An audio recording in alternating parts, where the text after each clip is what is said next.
morning. It is Thursday, July 9th, 2015. This is your morning edition on I-24 News. Coming up later today, Iran faces off with global powers in Vienna as nuclear talks reach their final hour yet again. As Bosnia marks the 20th anniversary of the Srebrenica massacre, Russia vetoes a UN Security Council resolution describing the killing of 8,000 Muslims as a genocide.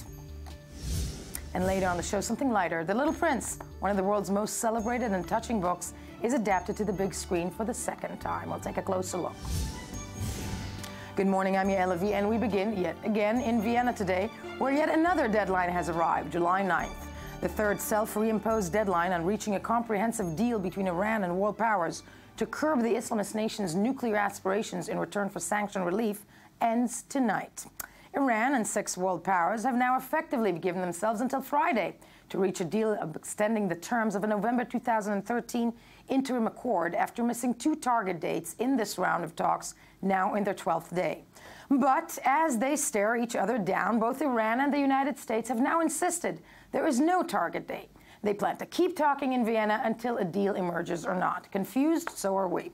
Despite progress on a main deal and a series of complicated annexes, negotiations have stalled on how to ease sanctions against Iran, probing allegations that in the past Iran did try to develop nuclear arms and ensuring Iran can continue to have a modest, peaceful nuclear program.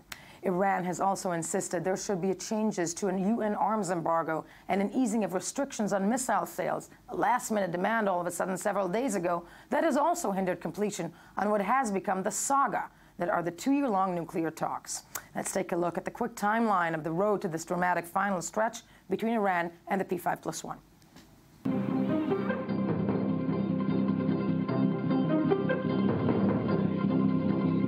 I have consistently stated that I'm hopeful that we can convince the Iranian regime to give up any ambitions it has in developing a weapons program and do so peacefully.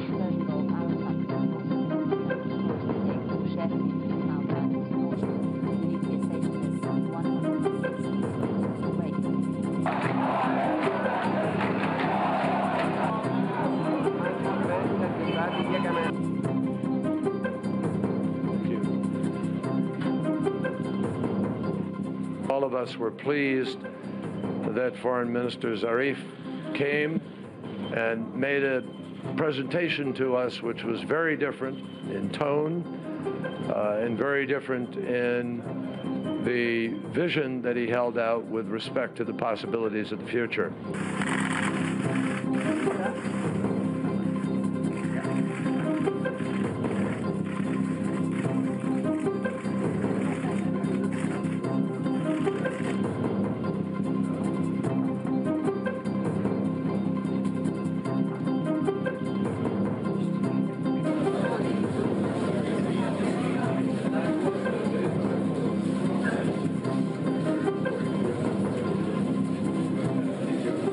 We have done significant work. We have made achievements. We have made progress. We have decided to take steps. Mr. Kerry, how's the talk this time? We're joined in studio by Walla News diplomatic correspondent Amir Tibon. Good morning to you. Also by the co-chair of the Republicans abroad in Israel, Mr. Mark Zell. Good morning, Yael, as always. As always. And by the spokesperson of the American Democratic Party in Israel, Mr. Sheldon Shore. Good morning to you. But first, before we begin, let's go straight to Vienna, where I-24 News' Eli Hochenberg is standing by. Eli, it feels like we've had this conversation for the past 10 days, if not 2 years. But what is expected today? Do we think anything is changing? Do we think this final stretch for tonight will make a deal? Any information to be gleaned from people or delegates and their sources in those negotiations? Yes, yeah, well, we are once again a day before the deadline. Once again, the negotiation seems to only be getting tougher. And once again, there is no clear indication whether P5+1 and Tehran will manage to narrow the remaining gaps and reach understandings. And last night, the British, the German, and the French foreign ministers returned back in Vienna to rejoin the negotiations once again. But that comes after a very heated, loud meeting during which Iranian Foreign Minister Zarif yelled at the U.S. delegation, telling them, "You simply never threaten an Iranian." And this debate got really, really heated, and the atmosphere was not very calm. And yesterday afternoon, the American delegation here held a phone conversation with U.S. President Barack Obama to receive some guidelines to the upcoming 48 hours. So we are really feeling the tension here. The negotiations are getting tougher because the Iranian delegation simply has some red lines it is not willing to cross, and this is, of course, makes it very difficult to meet in the middle and reach understandings. So as for now, another tough day of negotiations ahead of us, again, with no indication whether they will manage to resolve the remaining issues. But it's getting dramatic. That's one thing I would say. Ellie, thank you. I wonder if you can stay a little bit on with us and just listen to the discussion here. In the studio, Amir Thibault, Walla diplomatic correspondent. First of all, I don't know if you heard about the spat between Zarif and the American delegates. That sounds already slightly exciting. Is this something that what we call the suitcase drill, that they're feeding the media so we will not know what is going on? Is there even a possibility, and do you think it's happening? Yeah, I think obviously when you hear these leaks about both sides having a brawl, it's good for both of them. You know, they show that they're tough negotiators. And from what I understand, in Iran, you already have a lot of comments on Facebook, and people are doing all these memes, you know, with pictures of Zarif like a superhero, you know, kind of like the Green Giant standing in front of the Americans. So, yeah, good for him. I wonder how in Iran they have all this culture of Western pop culture. Yes, yeah, go ahead. That's another question. That's up for another debate. Now, at least I can tell you what Israelis are saying, because obviously nobody really knows what's happening inside the rooms. But from the Israeli point of view, what we're hearing this morning is that everything is just a game. You know, the people in Jerusalem who are following this very closely, and they're not exactly getting their updates from the Americans. They have other ways to follow it. But what they're saying is that this is all a game, and eventually a deal is going to be reached, whether it happens today or in a couple of days. It doesn't really matter from Israel's point of view. They think that basically the superpowers are, you know, they're putting some kind of a show. You know, because this is happening. Yeah, mainly the Americans. I mean, but also, you know, maybe the Russians too, putting on a show, showing that they're trying to do it tough, and at the end of the day, an agreement will be reached. No, but and that said, you know, Sheldon, because you're always Sheldon Shore, you're always my Democratic Party representative. That said, President Obama, for example, yesterday was quoted as saying there's a 50-50%, less than a 50-50% chance that this deal is happening. But it's pretty clear that the American president wants this deal to happen in many ways. Yeah. Of course he wants this deal. He pushed for it. He's in the middle of negotiations in order to try to get the deal. But I think there have been at least two changes in the dynamics of the negotiations that may affect it. One is the outside pressure, people outside of the room putting pressure inside the room, and that's talking about both the Prime Minister of Israel, who came in and put some pressure on this, and also the resultant change in the bill in the United States, where Congress has a role in saying this. This strengthens the United States' position to be tougher because it has scrutiny, and there's no point in signing a deal which is not going to pass the scrutiny of Congress, is not going to pass world scrutiny as well as its allies. The other change, I think, has been this business of what happened today, that the deadline has been delayed. I think a deadline has inured better for Iran, because America, who put some political capital, or Obama put political capital in getting a deal, would be there, if there's a deadline, is more likely to capitulate on some terms just to get the deal. But if the deadline is pushed off, and if there is no deadline, if you're just going to talk talks, I think that hurts Iran more than it hurts the United States, because Iran is still bleeding money under the sanctions, and it's not building a nuclear weapon. But if we were to take, actually, Amir Thibault and many analysts in their word, is that this deal is happening in the next several days, or it seems to be imminent in many ways, that all sides in Vienna do want that. I'm sure Mark Zeldin, on behalf of the Republican, abroad, or also the Republican Party in the United States, that doesn't seem as a good deal. But the American president seems gung-ho that even if it doesn't pass Congress, that he will veto it. What can the other party do then? I'm not sure I understood what you just said, Yael. It is early in the morning, but I'm not sure I understood what I just said. What can the Republicans do? I mean, what I would like to add is this. I mean, there is a consequence to this extension of the deadline, and we haven't mentioned it yet, and that is under the legislation that was passed by Congress and signed by the President. If they miss the next deadline, which I think ends today, this evening, then they go into a 60-day rather than the 30-day. Well, Congress has double the time which to look at. Now, at the same time, you have to say this: Congress, under the legislation, doesn't have the right to veto the agreement. It has the right to pass a resolution saying they approve or they disapprove, but nevertheless, it's not binding on the president. Obviously, it has. The president does. The president is not binding to him. The president is the one that's conducting negotiations. It's ultimately his authority under this legislation to decide whether to do an agreement or not to do an agreement. I think the president has invested a huge amount of political capital in making this agreement happen. I happen to agree with Amir. I think, and with the folks in Jerusalem, I think that what we're seeing is a kind of staged a crisis. It almost invariably happens at the last minute, and then like Deus ex machina, the agreement will be signed and everybody will make a big celebration. And then what's happening in Congress, though, is the Republican leadership, both in the House and in the Senate, are gearing up for hearings on this as we speak. If there is an agreement, they'll go into high gear and looking at it. If they have 30 days, they'll do it in 30 days. They have 60, that'll be a longer period of time. That will delay the process as well. Obama will have to wait for that process to run its course. And we'll see what happens. The political ramifications, I think, are going to be the most interesting aspect. But those are the hurdles that we know on the ground, as we've heard from Vienna, as we've heard from, the people sitting here at the table. Amir, I want to start with you with the million-dollar question that people, the analysts, have only been addressing.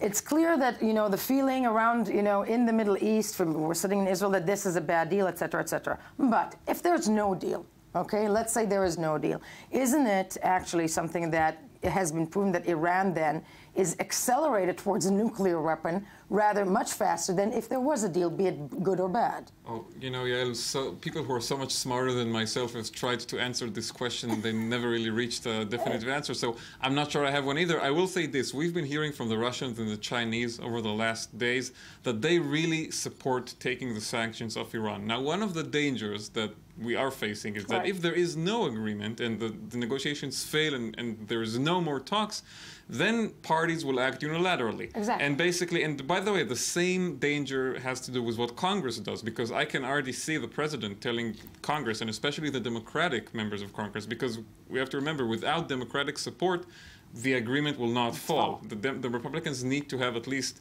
13 Democrat senators with them and a lot more, people in the House. But basically, Obama will be able to tell Congress, hey, if you kill the nuclear deal, other countries, maybe even the Europeans, maybe not just the Russians, Chinese, will start acting unilaterally. And then we have a situation where Iran basically does whatever it wants. There is no binding agreement, and the sanction regime collapses. Now, I don't know if that's true or not, because a lot of people will say, hey, American sanctions are still very strong. Companies will lose money if they violate those sanctions. It's a complicated issue. But there is a danger here, and that's why eventually all the other countries who are involved in the negotiations, including the French, who are a bit more hostile towards Iran, and Germany that has this commitment to Israel, they at the end of the day agree with the general argument that Obama is making. Well, in that respect, though, the same question, Mark, I just want to move it to you. Looking at these scenarios, but a no-deal scenario seems, to the layman, to the viewer, to the people listening, as a worse option than a deal that, even if it postpones reaching nuclear capability by 15 years, at least it gives wiggle room, rather than unilateral action by a country that everybody deems very dangerous. Well, look, the debate on this, as Amir said, is never-ending and really inconclusive. But I quote the President of the United States, with generally I don't agree. He himself said that if it's a bad deal, he won't sign it. And he told the Democratic delegation of senators yesterday that that's his position. And certainly the Prime Minister of Israel has said that. And I happen to agree. I mean, if we get a bad deal, and it's perceived not only by Israel, but the other Arab states in the Middle East that have a lot at stake here, Saudi Arabia, the Gulf Emirates, and so on, Kuwait, they themselves may well take unilateral action to begin to nuclearize in the event of a bad deal, because they're just not going to let themselves become targets for Iranian nuclear extortion.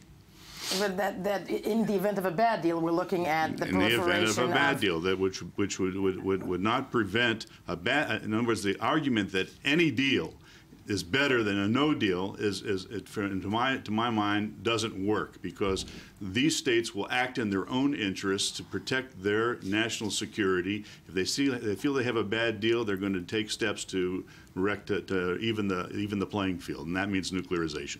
Well, Voltaire said that the better is the enemy of the good. I think what we're looking at, a bad deal, sure, shouldn't sign a bad deal. But what about a good deal, but not a great deal? Not the best deal you can get, not the deal that that perhaps the Prime Minister of Israel would want. But what if it's a good deal? What if it's a deal that reduces the actual amount of uranium stockpile in Iran by 96%? What if it pushes back the breakout time from 2 to 3 months to a year? What if it keeps Iran under international scrutiny for 10 to 15 or perhaps 20 years? Then things could change during the 15, 10, 20 years, as opposed to right now, Iran rushing to make a nuclear weapon and we considering a military option, which I don't know would change Iranian minds. And apropos that military option, you know, another question that I'm going to put Amir Tibon on the spot with, because I've been asking political analysts this constantly, is what is the scenario the day after in Israel? The day after a deal, is there even a scenario in Israel the day after, other than the Israeli Prime Minister going on national stages and wagging his finger? No, so from Netanyahu's point of view, the fight goes on to Congress, and he's going to give it a fight. I think that right now he realizes his chances are not very high, but he's not going to go down without a fight. And if it's a 60-day review, he has a lot of time to do all kinds of moves. I expect maybe even something surprising actually on the Palestinian front, because we see a lot of times that, you know, look, at the end of the day, Netanyahu doesn't need to convince the Republicans to be against Obama's deal. He needs to convince Democrats. And Obama has been very smartly using Netanyahu's bad comments on the Israeli-Palestinian issue. You know, the Arabs are going to the polls in buses. In my time, there will never be a Palestinian state.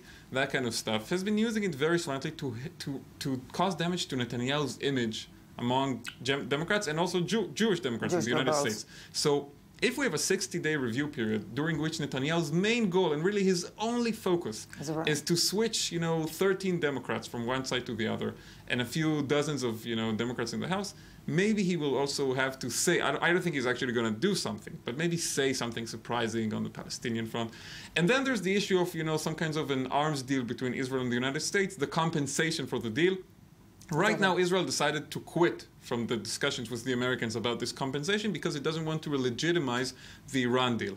But once the deal is over and finalized, and let's say that it passes in Congress, so, you know, until Obama's end of term, we have a year to really tell him how bad he's been for us with the deal and get the highest compensations that we can achieve. That we can achieve. Finally, though, you know, I'm wondering out loud with our American friends sitting here, you know, in the event of no deal, what would be the option, Mark? More sanctions on Iran if one wants to contain it? Well, first of all, I'm very skeptical about the will of the international community to maintain the sanction regime. I think it's already been breached. I think the Russians and the Chinese are breaking the sanctions at the moment. I think they'll continue to do so, and I think the Europeans will follow because it's in their financial interest to do so. And also, they're looking at what is really a lame duck administration in Washington. Obama's got about a year left. He's not. I don't know if it's a lame duck. I mean, people would argue that. I have to say that he's had a pretty good several weeks. He's trying his best not to be seen that way. But they're looking at the fact that elections in the United States are going to take place in November of 2016. There's going to be a change in the White House, whether it's a Democrat. He might be a strong duck, but he's still a duck. and you know, and here they're looking at longer-term interests. So I think that from that point of view, the situation, you know, will just continue to deteriorate. From Israel's point of view, I mean, our options are somewhat limited.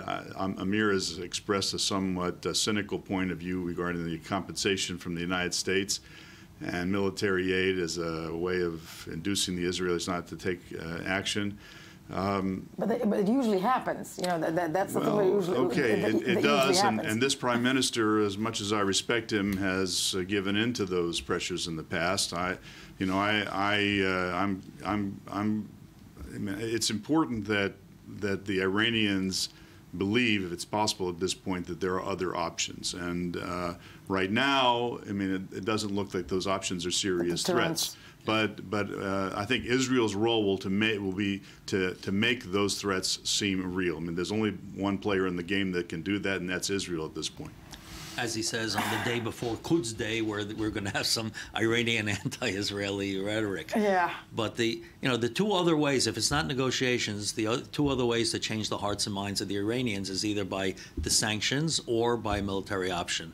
I think the sanctions are going to go one way or the other, either because of negotiations are succeeded, and also, or if they fail. Historically, sanctions also don't usually deter countries from achieving. Right. It's a limited time thing, and the sanctions are going They long didn't enough. help in North Korea. Case, and, I believe the Iranians are continuing full speed ahead at the moment with the nuclear program. I don't think it's changed. We haven't solved anything, but we are going to move along to more mayhem and destruction in other regions in the world. Thank you for being with me this morning. Great to be here. A year after the start of Israel's Operation Protective Edge in Gaza, Hamas is claiming that Israel has approached it to enter negotiations for the return of the bodies of 2 soldiers killed in fighting there, according to reports in Arab media. Hamas said it would only consider the European broker deal if Jerusalem agreed to release Hamas prisoners it is holding. Now, the soldiers, Lieutenant Hadar Golden and Staff Sergeant Oron Shaul, were killed during fierce clashes in Gaza's outskirts last year. Meanwhile, a panel of senior IDF officers is recommending it partially lift the military blockade of the Strip, in place for the last 4 years, in order to try and provide some hope to the 2 million people living there in Gaza that suffers from a crippling 40% unemployment rate and thousands of homes destroyed or partially damaged in the fighting and are still waiting for renovation a year on after that operation ended. Let's take a look at the following report that caps where Gaza and the region stands a year later and break it down from there. A year after the start of Operation Protective Edge, it was not supposed to look like this. But little has gone according to plan in Gaza, where utter destruction still abounds despite billions pledged, mainly by Arab nations, to rebuild the coastal enclave ruled by Hamas. Only a fraction of the funds have actually been delivered. This means over 12,000 homes remain destroyed, over 100,000 remain damaged. Many, like the Abu Asr family, are forced to make do with what remains. We put up the roof of a caravan on the second floor because the house was unlivable and we were afraid that the roof would fall. We didn't want to live on the streets, and it's a better solution than renting a house.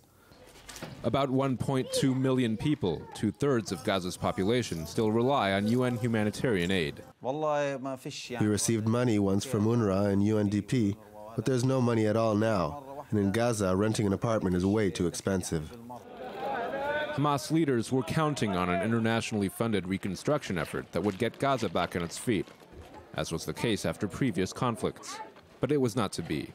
Along the Israeli side of the border, the damage is not comparable, but little has changed, and for locals, the trauma is still present. When there's war, it is something that you know that is certain. Now it's war, now it's dangerous. But when there's no war, you don't know when it could start, when there could be an alarm, when terrorists might come out of the tunnel. You don't know, so it's a situation where you are uncertain and afraid. Benjamin Netanyahu remains in power following a sweeping victory in last March's election, despite the summer's conflict ending on a sour note. Israeli politicians continue to claim even a drizzle of rockets will not be tolerated from Gaza, with Netanyahu leading the chorus. But recent weeks have indeed seen a consistent trickle, even if it is not Hamas doing the firing. A rising Salafist threat has now emerged in Gaza, with a group known as the Sheikh Omar Khadid Brigades aligning itself with the Islamic State, firing rockets at Israel, challenging Hamas, and threatening the delicate status quo. Israel, when it has responded, has chosen to strike Hamas targets. With Hamas under pressure diplomatically, militarily, and internally, the tone of its official statements has changed. The real result, a year after the war in Gaza, is that it is hard to defeat Gaza or defeat Hamas, and that has forced all the interested international parties to maintain the truce, which makes us feel like the ghost of war is far away from Gaza. While the official Hamas leadership is looking to avoid another round of fighting, the group's military wing continues to build up its network of underground tunnels for combat purposes. It seems the political leaderships on both sides have a little interest in another conflict.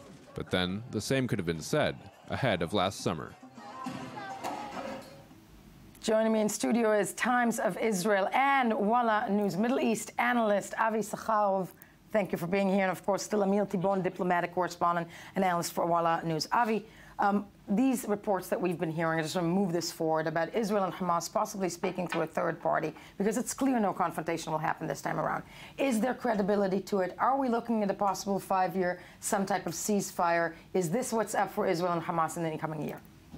I cannot exclude this option, but I don't see it coming. I don't see that Israel, especially the Prime Minister Benjamin Netanyahu and Minister of Defense Moshe Bogi Ya'alon, are going to sign some kind of an agreement with Hamas, the terrorist organization that is threatening the state of Israel, that is calling for the elimination of the state of Israel. So politically, I don't think that they will do it. But what There's we have... There's a way to spin it, though, if it's done through a third party or not. What we have on the ground today is some kind of a tahdia de facto, or temporary ceasefire de facto.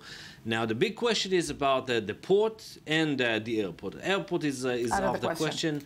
Now, about the port, there is an option that something will be built right across Gaza's beaches. There is an idea about like a floating, floating port that will be built by the Qataris and the Turks. And that brings a very hot discussion in the security apparatus in Israel. Some will say no, some will say yes. I think that the army, and that might surprise you, the army in generally is in favor of relieving as much as possible the so-called partially siege over Gaza. It's not a siege anymore. Not surprising. The army lost some 60 soldiers or 66 soldiers. It's not only about the soldiers. I think that the way that the army looks at it is that in order to keep the situation quiet, you need to lower down the motivation, and in order to keep down the motivation, you need to ease the restrictions over Gaza and to allow some kind of prosperity. That's the old saying: when people are happy, they don't fight. That said, Amir Tibon, question to you: bodies in exchange for prisoners, is that something Prime Minister Netanyahu can even afford within this right-wing government? Well, it's a problem for him, obviously. He won't have a lot of support for it inside his current coalition, and also from the opposition. I think he suspects that some of the, even maybe people in the Labour Party could be against it, because Tzipi Livni, for example, we know that her stand has always been against making deals with Hamas. She was also against the Gilad Shalit deal, and here we're talking about bodies, not about living soldiers. But that said, we've seen in the past that, when there is a public campaign, right now there isn't. But if there will be a public campaign, and I think the families of the two dead soldiers have started to speak up lately. They said that they are disappointed from the media coverage. A year after the war, they feel that nobody is talking about them. So that could change public opinion and then maybe give Netanyahu the space he needs. But I think, like Avi said correctly about the negotiations for a truce, the same thing is true for negotiations for a return of bodies. It will take a lot of time to create the needed political atmosphere. But the factor to Hadia, I think, is the headline we're going to leave us all with. That was it for this part of the show. Do stay with us. When we get back, genocide, how does one define it? A closer look at 20 years after the massacre in Srebrenica. Do stay with us. First, the news, and we'll be back right after.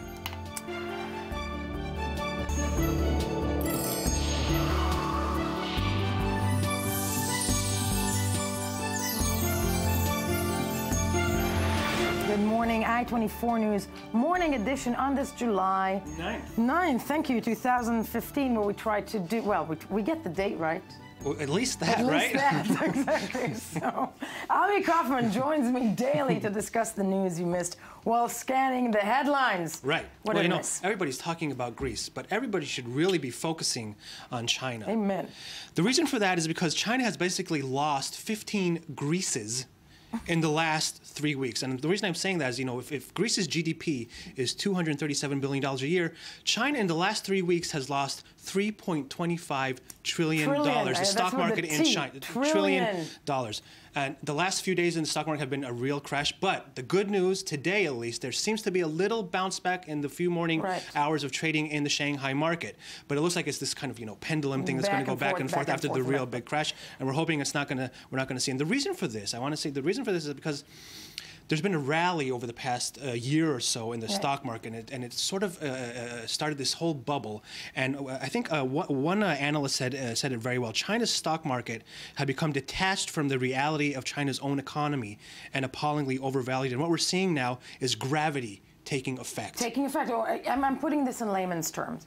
A year ago, everybody thought the Chinese economy, wow, it's the emerging one, it's the strongest, let's go invest. Novices, new investors come in with a lot of money thinking, yay, I'm going to go there. It's not as strong as we think. A lot of people did make a lot of money over the past few years. A lot of people make some small fortunes there, but it was just, the whole thing is just overvalued. And now we're seeing, I think what we're seeing is a correction of sorts. This is a correction. Yes. Also, I'm telling you because we are getting some reports, actually.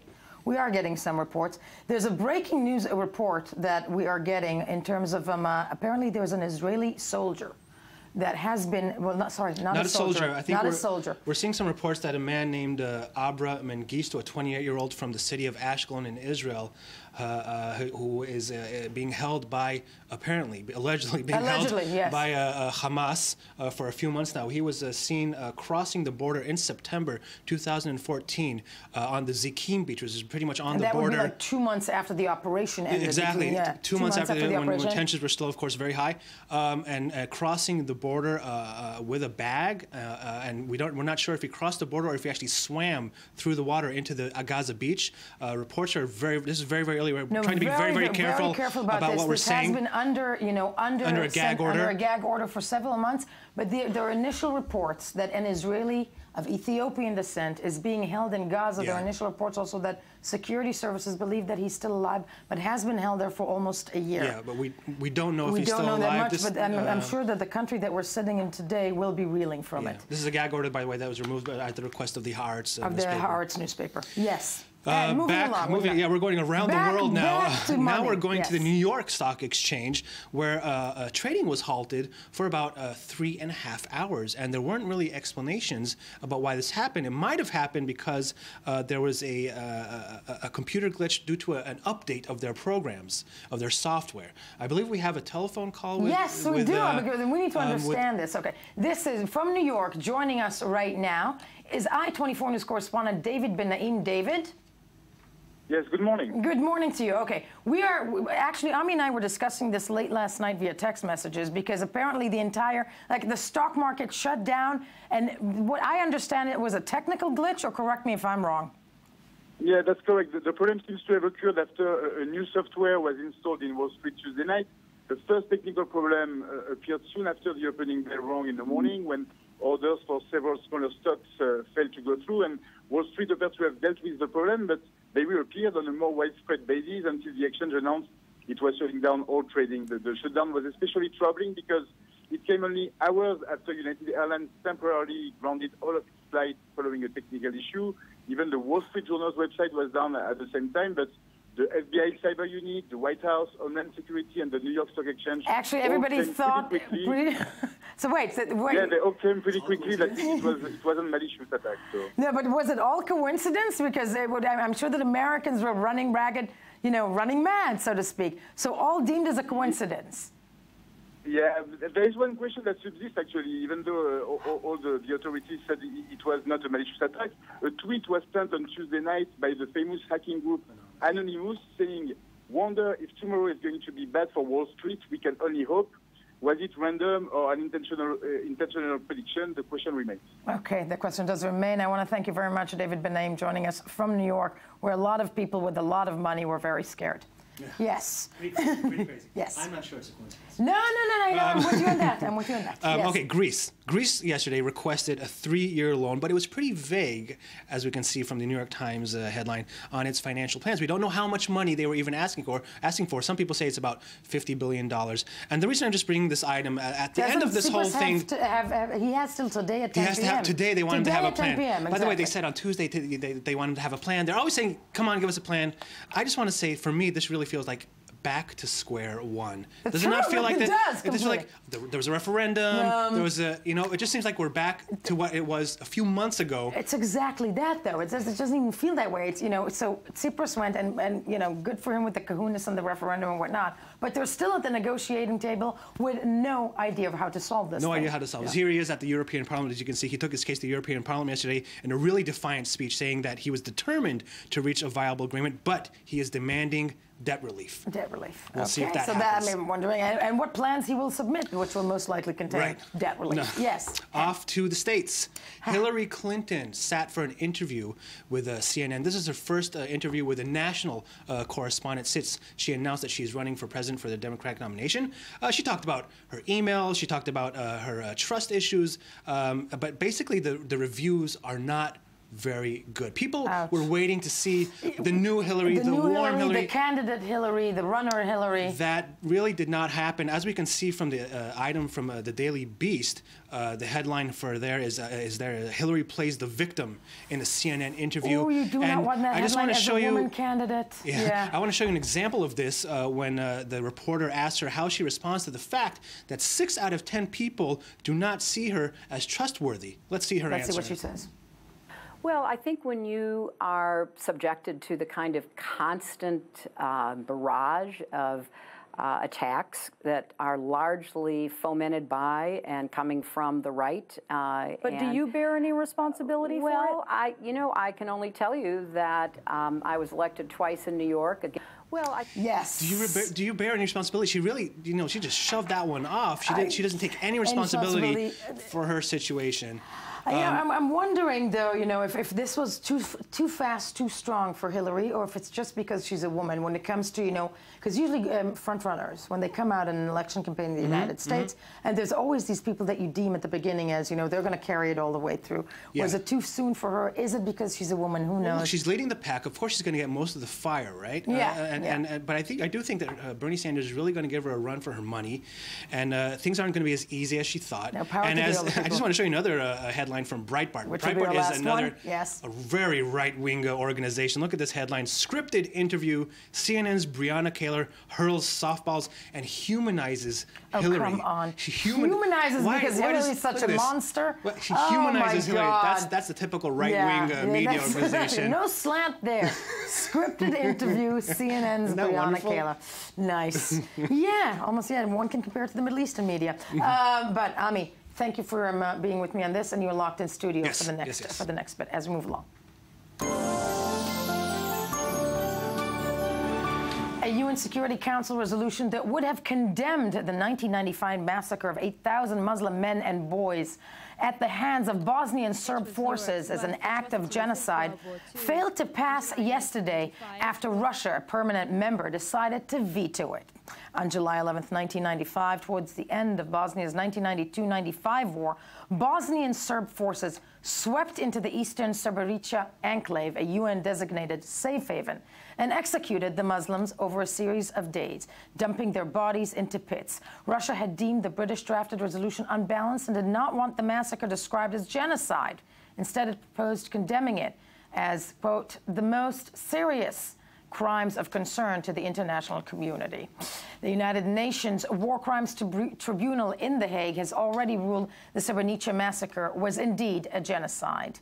Now, to help us understand the politics behind it, we will be joined shortly by Ruthie Sinai. First, let's take a look at the following report by Gabi Weiniger and break it down from there. It was Europe's worst atrocity since World War II. In July 1995, towards the end of the Balkan War, Bosnian Serb forces killed more than 8,000 Muslim men and boys in the eastern enclave of Srebrenica, which had been designated a UN safe area. Bosnia may be commemorating 20 years since the slaughter, but for many, the massacre is still fresh. They killed thousands of people. They killed everyone in my home, and today I live alone. My heart will never heal. Around 15,000 men and boys managed to escape, fleeing through the surrounding woods to reach Muslim-held territory. But over 1,000 victims ambushed in the forest by Serbian army personnel disguised as UN soldiers have yet to be found, their bodies hidden in mass graves, riverbeds and forests. Why is it that 20 years since the events in Srebrenica, we are still trying to locate the remaining 1,270 victims of that genocide? How could it be so difficult that no one can say where their secondary mass graves are? How can you find the bodies of the remaining victims? A special commemoration ceremony will be held in the eastern city on Saturday. Mourners will mark the recently identified remains of 136 victims, beneath white marble headstones. For Muslim Bosnians, Srebrenica has become a symbol of collective suffering. But the Serbian government has repeatedly cast doubt on the death toll, calling international attempts to recognize the massacre as a genocide misleading and deceptive.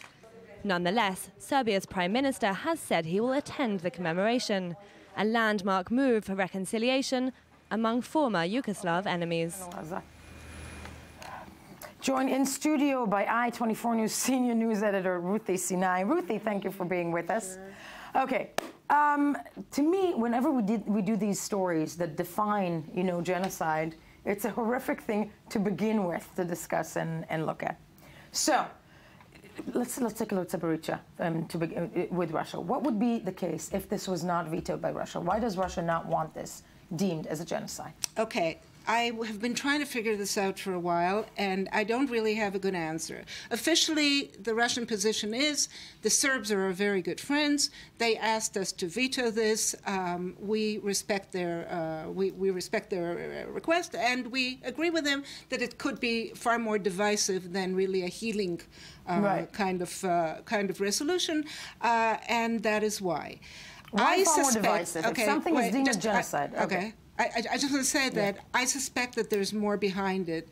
And the fact is that Russia itself is not blameless, let's say. I mean, I'm not going to accuse them, obviously, of genocide, but, in fighting in Chechnya, for instance, against the Muslim insurgency there, and in other former Asian republics, there have been accusations against the Russians of, unjustified wholesale killings.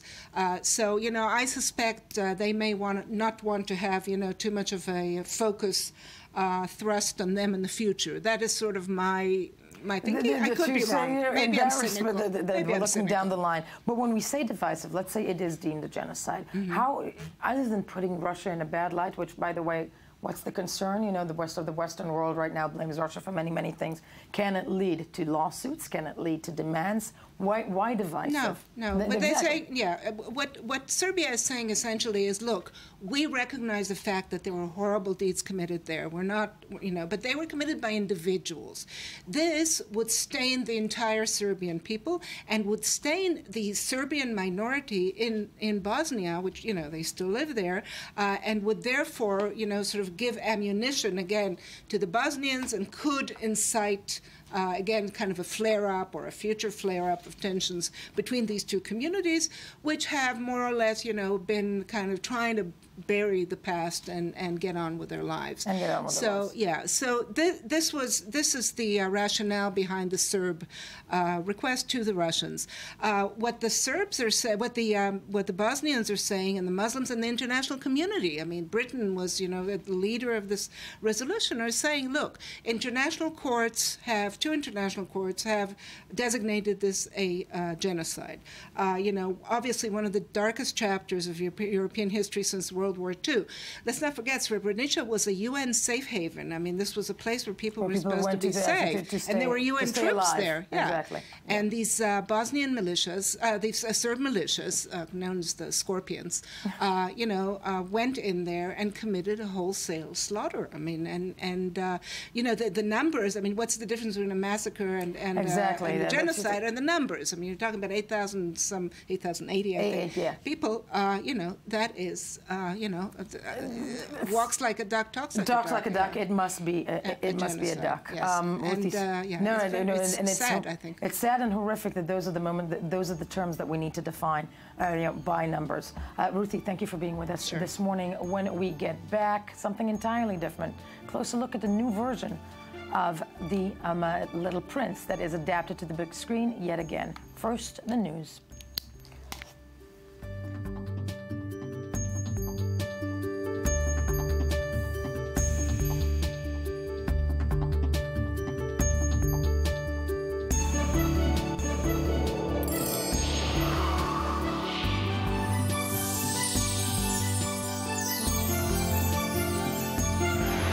Welcome back. It's still Thursday, July 9th, 2015. This is still the morning edition on I-24 News. And first, some breaking news from where we're sitting just here, Israel.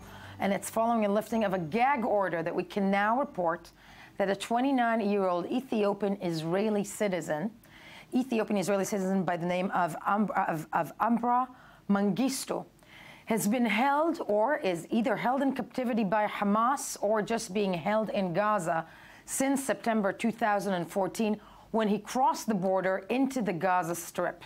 Now, some reports have said that he is possibly mentally ill. He was seen in September 2014 crossing the border with a bag, and we're talking about nearly a year that this young man, an Israeli citizen of Ethiopian descent, is being held in Gaza. We're joined on the phone now by Ali Waked, I-24 News senior Middle East analyst. And Ali, good morning to you. Good morning, Yael. From the little that we know, we've spoken to Amir Oren, a defense analyst, a short while ago on this channel, saying that this does not seem like any type of a negotiation deal or something that will start negotiation between Hamas and Israel. But what do we know, and what is coming out of Gaza about this young man, if anything at all? What is coming up from Gaza was coming up since the very beginning of the end of the war, Yael. The fact that the Israeli media adopt immediately the Israeli version, and that when Hamas leaked to the media that it has another Israeli soldier in the hands, we take for granted the version of the Israeli spokespersons, and we don't try to confront it with the material that comes from the Gaza. Since September, the Palestinian and Arab media were talking about another soldier alive that is in the hand of the Hamas. Hamas, of course, is defining the Ethiopian young as a soldier and not as a civilian that entered to the Gaza Strip. And this explains why in the last month we have intensive negotiations between Hamas and Israel, why in the last month Israel is allowing Gazans to pass into Israel, and Israel did not object the opening of the Rafah cross-border, and every day there are more and more trucks having merchandise that are entering to the Gaza Strip via Israel. Now, I want to note, Yael, that there is another Israeli, a Bedouin from the village of Hora, that is arrested, that is also in the hands of Hamas. Hamas is not so proud to publish the story, but I think that in the coming minutes it will be also published in the Israeli media because of the fact that he is an Arab, he is a Muslim, that illegally or by accident entered the Gaza Strip. So we are talking about two bodies of two soldiers and two Israeli civilians, the Ethiopian young and another Bedouin from the village of Hora, the same village that we talked yesterday about, the cell that was discovered of educators, of teachers that were recruiting for and making advertising for the Islamic State. And we are going to see, apparently, the publishing of this story aims to prepare the Israeli public opinion for eventually another exchange of prisoners between Israel and Hamas, and the release of Hamas is demanding, of course, the release of hundreds of Palestinians. I think it will end by the release of tens of Palestinians. Most of them were released as part of the Shalit deal and rearrested after the kidnapping and the killing of the three Israeli youngsters last summer. But Ali, I want to stay with you because it's very important to note that these are two Israeli civilians, one of Ethiopian descent, one a Bedouin of Arab descent, which sheds a very different light on these negotiations, also making it very hard, most likely, for Prime Minister Netanyahu, if this leads into some type of a negotiation between Israel and Hamas for the release of these two Israeli citizens. Do you believe, Ali, finally also that the IDF's recommendation over the course of the last 24 hours to ease the blockade on Gaza has something to do with this information that we're learning this morning? Absolutely. It is part of a campaign that is aiming to prepare the Israeli public opinion. But, Yael, I want to mention that the blockade was already eased in the last month. Gazans are allowed to go working into Israel. Gazans are allowed to go prayer in Jerusalem. And Israel did not object the opening of the Rafah cross-border by the Egyptians. We know that every time Hamas demanded the Egyptian authorities to open the Rafah cross-border, Israel, with the security services in Egypt also, we should say, were against the opening. But this time Israel did not object. And according to some sources, Israel, and it is amazing, Israel played a kind of mediation between Hamas and between the Egyptians to open the Rafah cross-border. And now we know the background, and we know what was the motivation, besides, of course, the motivation that Abu Mazen is suspecting that Israel is willing to make concessions on behalf of the Palestinian Authority. Ali Waqid joining us on the phone on this breaking story in the Middle East, actually in Israel. And as he said, it is being reported just now that 2 Israelis are held captive in Gaza, possibly one, the Ethiopian of the Ethiopian descent, that's being reported as possibly mentally ill, and now this citizen from Hura. And what do we, the slivers of information that we have? There's a few more things I want to tell you from the Mengistu family. The brother of Aver, his name is Yalo, is first of all accusing the establishment, saying that it's more than racism. I call it anti-blackism. I am 1,000,000% certain that if he were white, we would not have come to a situation like this. And even more interesting is that they were shown video footage of the event as it happened. And this is what Yalo, the family was shown.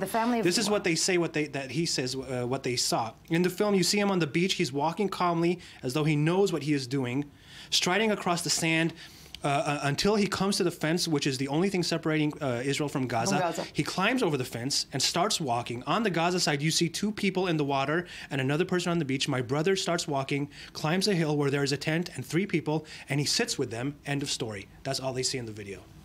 But there's record of this young man crossing. There's record of him making contact, and it's been nearly a year and being shut down. Nearly a year, 10 months, shut down from the Israeli media. And it will be very interesting to see how this unfolds today in public opinion, especially also for the Ethiopian and for the Bedouin community. Right, totally. But I-24 News will be following this along throughout the day. So definitely do stay with us as we move along now. Something entirely different, slightly lighter on this morning of breaking news and mayhem. But 72 years ago, the world fell in love with a little prince who came to Earth from a faraway planet that he shared with one single rose. Some mornings feel the same, I have to say. This little prince taught us that the most beautiful things in the world cannot be seen or touched, but are felt by the heart. Now, Antoine de Saint-Exupéry, I always mess the name. Exupéry.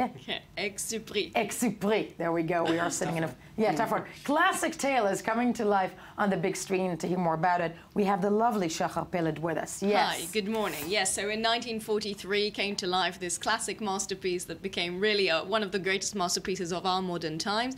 And in fact, only a year later, it was the most famous story, of course, written by Antoine de Saint-Exupéry. And only a year later, he was killed in 1944 in the famous plane crash when he was only 44 years old. In fact, he would have celebrated his birthday last week. But the real reason for celebrations is another new adaptation of this wonderful, wonderful story in the form of a new animated film. Let's start with a short clip from Let's start with a short clip from there. You are going to make a wonderful grown-up. Thank you, Mom. I just wanted to give your drawing back. You didn't like it? No, I did. Once upon a time, there was a little prince who lived on a planet that was scarcely bigger than himself. I thought I'd never find anyone who wanted to hear my story. If you please, draw me a sheep. What was a kid doing there in the desert? There was no mention of life on any other planets. An asteroid B612. You are the Evelyn. Wow. And the little prince, he was very fond of sunsets.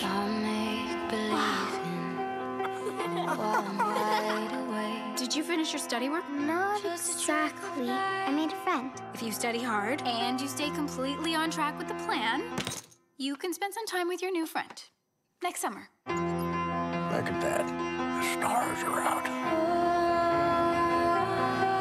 Hey, come and play with me. I cannot play with you. I'm not tamed.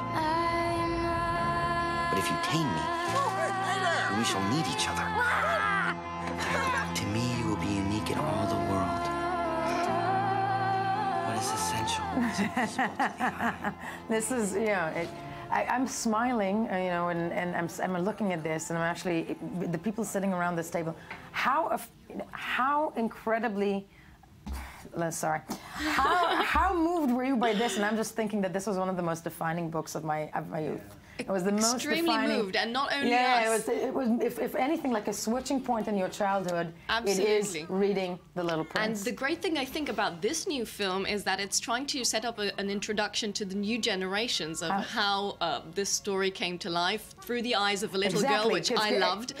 You saw this? No, no, I haven't seen it yet. It did premiere in the Cannes Film Festival, which we weren't there, but audiences there were filled with tears after watching this film. And since expectations were in the first place so high, it was bound to be a disappointment, but it was brilliantly reviewed by both critics and the audiences. The crowds loved it, and it's really a new way to tell this tale, and another way to tell the story. And with the bringing to life in 2D animation, stop motion, the paintings, the original paintings of That's the thing that I mean that so moved me when I'm looking at this trailer. The shift to the stop motion animation. To the Little Prince that we, people in our 30s, 40s, 20, some of us, do remember that were so defining in a child, and they took the original paintings. Very touching, and with the voices of Jeff Bridges, Marion Cotillard, James Franco, Rachel McAdams, it's bound to be a great success. And what is How the can you not love envelope story that they did around it? It's like this little girl, the story is about a little girl and the process of growing up, but I'll just shift to a quote from the New Yorker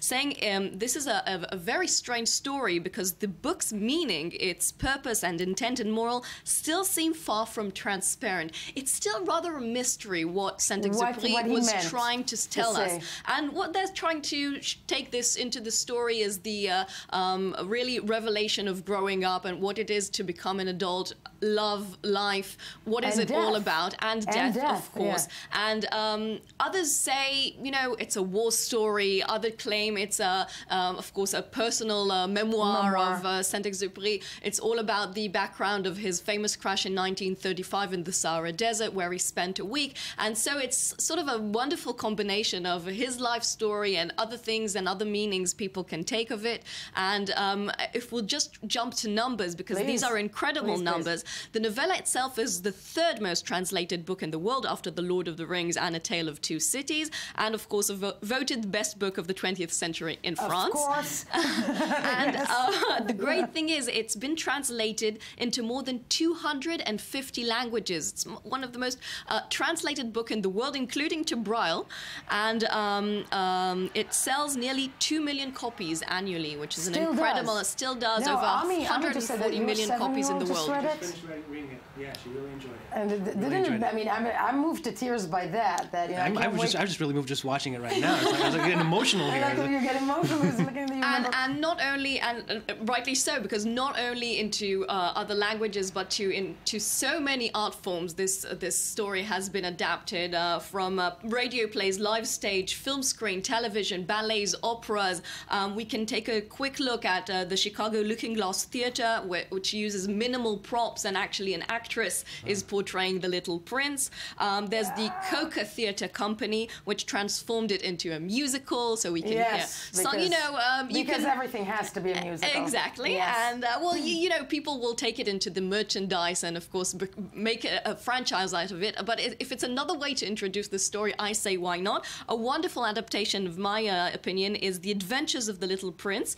It's a Japanese animus TV series from the 70s, which was dubbed into English in the 80s. Yes, that looks anime. It's, there we it's go. about some 30 episodes telling the story in anime and of the Japanese Little Prince who never blinks in Japan. Exactly. Yes, and of course, a feature film in 1974. Hollywood had to kick in as well. That feature film was, I remember that, I thought it was phenomenal. Well, it was considered an ill-advised live-action version of Hollywood, so hopefully this new animated version... Wasn't that Bob Fosse? It was Bob Fosse, exactly. Yes, it was Bob Fosse. Yes. So at the time, perhaps people did admire it, but yes, but in a history perspective, people are hoping that The Little Prince 2015, with really great creativity, will bring to life the story in a way we haven't seen it before. Once again, with the story within the story, and we'll introduce it to new generations. Really quickly, we've got a second left. Ami, what did you think The Little Prince meant when you read it as a kid? Oh, I read it when I was a little kid. I don't think I understood it when I was a little kid. I actually read it a few times later on in life. I think it's really nice to read it even when you're a bit older and kind of get a it was different actually perspective a children's book that was supposed to compete with Peel Travers' Mary Poppins, but it also turned out to be this philosophical fantasy for adults. So and it was has the so added effect of the writer made. himself then disappearing. Yes. But at the end of the day, it is the Little Prince, and it's a milestone. It's definitely a milestone in everybody's childhood. Yes. Wonderful. You made me happy, Jaffa. Thank you. I'll try every morning. Definitely. When we get back, hundreds of thousands of fans in San Diego are ready for the biggest event in pop culture, San Diego Comic-Con 2015. It opens today. We'll take a closer look. Stay with us.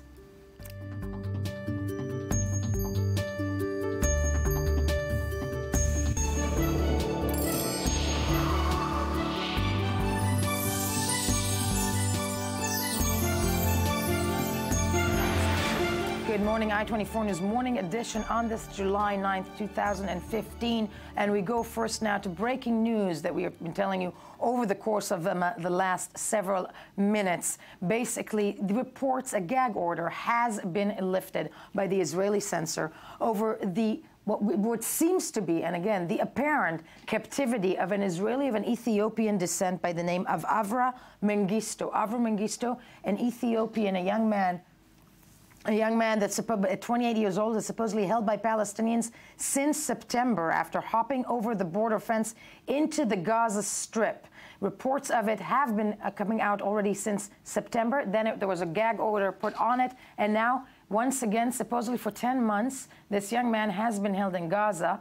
Amir Oren of Haaretz, a defense analyst, a senior defense analyst for Haaretz. Amir Oren joins us on the phone this morning. Amir, good morning to you. Other than just over the course of the last several minutes, other than Avraham Mengistu, and this is the young man of Ethiopian descent that supposedly is being held within Gaza by Hamas, according to some reports, over the course of the last 10 months, we're hearing also of another Israeli civilian from Hura of Bedouin descent that is also being held captive there supposedly since April. What do we know? And are we looking at some type of a new negotiation between Israel and Hamas for the release of prisoners to get these young men out? Well, these are two separate issues. The fact that there are Israelis who voluntarily go over to Gaza, as, by the way, has been the case in the 1960s into Lebanon or Syria, is one aspect of the problem. The other is the question of whether Israel is committed to the release of its citizens, as distinct from its soldiers, in a hostages for prisoners deal. The latter case does not seem to hold this time around. First of all, because Bedouins or other Arabs who go over to the Palestinian side, be it in the West Bank or Gaza, are not considered on the same level of necessity for release as other Israelis, for a simple reason.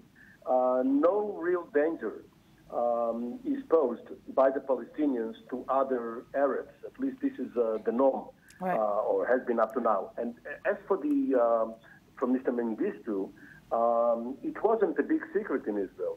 Journalists knew about it, questions have been posed, and apparently there was quite an effort to gain his release. Hamas did not seem to be too concerned regarding his case, and was of two minds whether to look at him the same way he does to abductees or kidnapped Israelis. And as of now, we don't know whether a hostage or even corpses of killed in action, when they are released, when they are returned in return for prisoners, whether this will also entail the return of these two Israelis. But is there information, for example, I understand the idea when it comes to, with the Israeli administration talking about Bedouins going in of their own volition into the Gaza Strip, but in the case of the young Ethiopian Israeli civilian, whether he's mentally ill or not, is there information? Has Israel been trying to find out whether he's alive at all over the course of the last 10 months? Well, Israel has been, at least for the first several months, has been in constant contact with the Palestinians, either directly or through international organizations.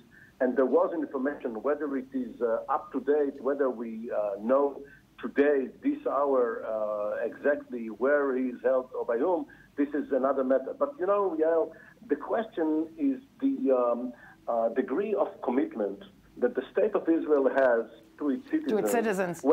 When they go abroad, for instance, to Nepal, when there is an earthquake there, or to Gaza. Right. And whether Israel should go out of its way to return someone who insisted on going there.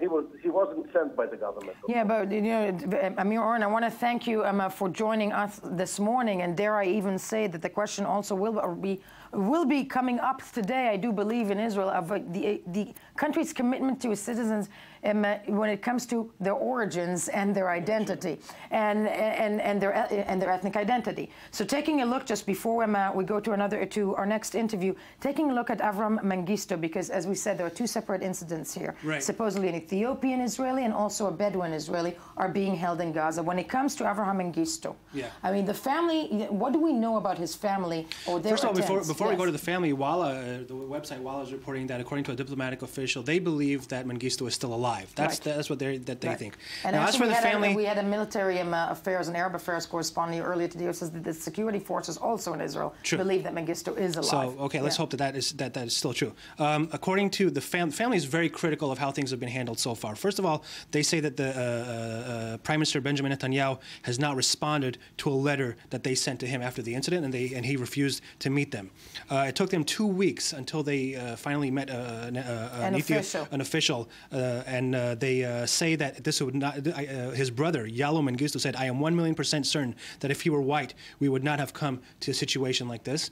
Finally, after defense officials came to their place and talked to them about the issue, they were shown a video of the event that happened, and Yalo Mengistu tells us what they saw in this video. It's pretty amazing. In the film, you see him on the beach. He is walking calmly as though he knows what he's doing, striding across the sand until he comes to the fence, was the only thing separating Israel from Gaza. He climbs over the fence and starts walking. On the Gaza side, you see two people in the water and another person on the beach. My brother starts walking, climbs a hill where there is a tent and 3 people, and he sits with them. End of story. No, and that's a remarkable thing, because this is a man who supposedly walked in. We're going to go now to Israeli Knesset member and minister, representative of the Ethiopian community, Dr. Avraham Nagosa. Good morning, and thank you for joining us this morning. Dr. Nagosa, when you're hearing this, good morning, when you're hearing this, and obviously the gag order has been lifted, but the Ethiopian community demands of trying to release or trying to bring this young man out, irrespective of his mental health, because this is a man in Gaza who is of Israeli, has an Israeli citizenship. Are there calls to get him out? Yeah, first of all, I have to say that he is an Israeli citizen, no matter whether he's from Ethiopian origin or Moroccan or Russian. Exactly. He is an Israeli citizen, and the Hamas is responsible for his fatal. He is in Gaza, and Hamas is responsible, and we demanding from Hamas the sign of life, and we demanding to release him in a humanitarian issue. He is a citizen. He is not a soldier. Therefore, we are asking, the family is asking, and all the Israeli citizens are asking that humanitarian has to be respected and has to be released and bring him back to his family. Dr. Nagosa, you are of the Likud party. That's the party that formed the government now, the Israeli prime minister. If you're asking for the release of this young Israeli citizens, as you're saying, obviously maybe the next step is the release of Palestinian prisoners in return, as Israel saw and as the region saw in the case of Gilad Shalit. Would that be something that you would be demanding as well from the Israeli prime minister if that were the case? No, we are not dealing in that situation. He is a citizen. He didn't do any crime against any other person. He is not a terrorist. He is a citizen. He has to be released and bring back to home. We know that the government is doing its best to bring him back. And the Prime Minister and the other system has dealt with the family and met with the family and spoke with the family.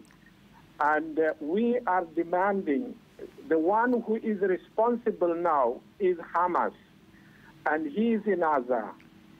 So he has to be back home and be with his mother, father, and his brothers and sisters. This is what we are demanding. And we are demanding, first of all, that Hamas has to bring us the sign of life. Because we know that. I can't go details. And we know that he was held by Hamas. And they have to bring us a sign of life of Avara Mengistu. That we have not seen over the course of the last 10 months, supposedly only by that video. Dr. Nagasa, I want to thank you for joining us this morning. As we said, this is breaking news after a gag order was lifted in Israel. This is where we're sitting and broadcasting from right now, regarding a young Israeli citizen of Ethiopian descent who supposedly is being held in Gaza for the last 10 months. Another bit of information came also a few minutes ago of a Bedouin Israeli being held in Gaza as well. Also very, very preliminary information. Time will tell what this means throughout the day. Do stay with the channel for the rest of the news on that story coming up. But time to move to something different. Amit Kling sitting very patiently here in studio. Extremely patiently. Extremely patient. Extremely patient. And I want to let you know, Amit, that, you know, it's wonderful to have you here because as crazy as this morning was, mayhem, death, destruction all around the Middle East, breaking news information, apparently it all happened also many, many years ago. Mayhem, destruction, and insanity. Yes. Here's some perspective. Some perspective. Shoot. It's not all bad. Today in history with Amit Kling people week. For a moment of calmness. Oh, Sorry, this week in history. It's not. So it's just putting in perspective. It's not all bad. It's putting in perspective. You know, I think we've had enough mayhem and destruction. But let's go back to 1954, July 5th. This is the day when Elvis Presley records his first single. It's called "That's All Right." And you know, we speak so, and only 2 days after, on July 7th, it already hits the radio.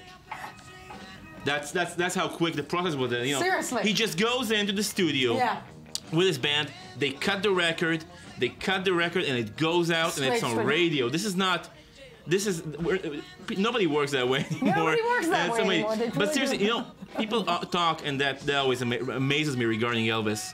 People talk so often about his visual influence, you know, the dance, the moving, but the sound. I think that Presley's huge revolution is how, you know, he has two voices, okay? He has the gospel voice and the rock voice. Yeah, he has the gospel voice, the pretty voice, the ballading voice, the serenading voice, but his rock voice is just so unaffected. He just doesn't care. And I love it. Because I mean, if you go, if you go to the Beatles, if you go to the Beach Boys, if you go around their road, the Kinks, they care. They're the caring singers. But Presley sets the blueprint that later gives us the Stones, and then the Sex Pistols and the Clash and all that. Interesting. I never thought about it. The vocal of, you know, just like he just grunts. And we have a short, tiny bit also of, I think, a film about Elvis. Yeah, a film with Elvis is a bit from King Creole. King Creole. Let's take a look. You're a pretty fancy performer, ain't you, kid? Now you know what I do for an encore. Now he crowns his meteoric rise to fame with a fiery burst of dramatic power as hard-loving, hard-hitting Danny Fisher, who sang his way up from the gutters of lusty, brawling New Orleans. I would never treat you badly like a castaway. Lusty, brawling New Orleans. Let me show you how I hit people on the street. Now, what I love about this... If you don't like Elvis, I don't know who you are, seriously. It's not if you don't like Elvis. I just love the, you know, they don't... I wish they had these today as well, like about people like Justin Bieber. And he rose to the fame, you know, coming back from the streets of Canada doing absolutely nothing. Yeah, that was great. Phenomenal. Okay, I did not understand this improvisation. Whatever. You lost me. Improv, completely. I went out there with it. Yes. Okay, let's go 30 years further. Let's go to 1984, July 9th. Nintendo debuted a little game called Donkey Kong, which is a franchise in itself. But this is the first appearance of a little... This is only for boys, because Ami on the side is going, wow. No. But this is the appearance of a little Italian guy named Mario. Mario. That's the first time, 1984. That's the first time he appears on screen. I remember this. Yes. Oh my You see? God. I told you you'll remember this. Oh my no, God. But I hated Nintendo. I'm sorry, I did. Yeah, hated it. No, but seriously, yeah. What's on with the Mario Revolution is that it gave for the first time, pretty much for the first time, I would say, a really identifiable and distinct character, because he's so weird. I mean, why an Italian plumber? Like a superhero of any kind, that's... it's like I'm looking at this, and it's so, it's so rudimentary, it's so naive. But this is basically the start of all the gaming that we see today. With in many ways. In many ways, because it's you're Mario. It's the spectacle. They're still looking out for the weird, the character. Why is that the character? Exactly. Why is that the character? I have no good answer for that. No idea whatsoever. Well, the answer is, when they ask Shigeru Miyamoto, is that he goes in the games, he goes into pipes, and who goes into pipes? Plumbers, and who are plumbers? They're Italian guys with a mustache. That makes sense if you're Japanese. But no, completely, that does. Amit, I'm going to leave us with, that line. That makes sense if you're Japanese. Thank you for being with us this morning. I want to remind our viewers at home, of course, breaking news throughout this morning. Israel lifts a gag order over the information that an Israeli citizen of Ethiopian descent is being held in Gaza for the course of the last 10 months. The Ethiopian community, also, as we spoke to Dr. Avraham Nagosa of the Likud Party, demanding his release from Hamas. But we have to mention that information about why this young man went into Gaza, why he's being held there, and if he's being held there is still up in the air. Stay with us to make sense of it all. And, of course, tune in tomorrow morning for another edition of I-24 News, Morning Edition.